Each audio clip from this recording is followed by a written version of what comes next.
मनसेचं आहे की कोणाच्या सतत ते राष्ट्रसाहेबांवर बोलतात.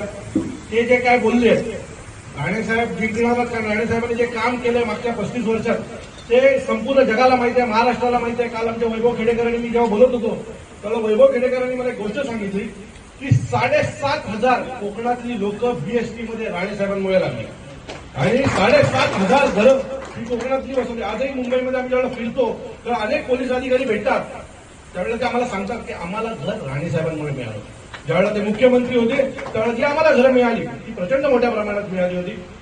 आम्ही काल सगळ्यांनी शपथ घेतली, ज्याप्रमाणे तो चिपळूणचा नाचा बडबडलाय त्यानंतर आम्ही सगळ्यांनी शपथ घेतली आहे की जोपर्यंत यांना पाडत नाही ना तोपर्यंत आम्ही गप्प बसणार नाही. कारण मी मीडियाला पण सांगितलंय, नारायण राणेसाहेब ज्यावेळेला निवडून येतील त्यावेळेला पहिला मिठाईचा पेढा आम्ही स्वतः तुम्हाला आणून देईल.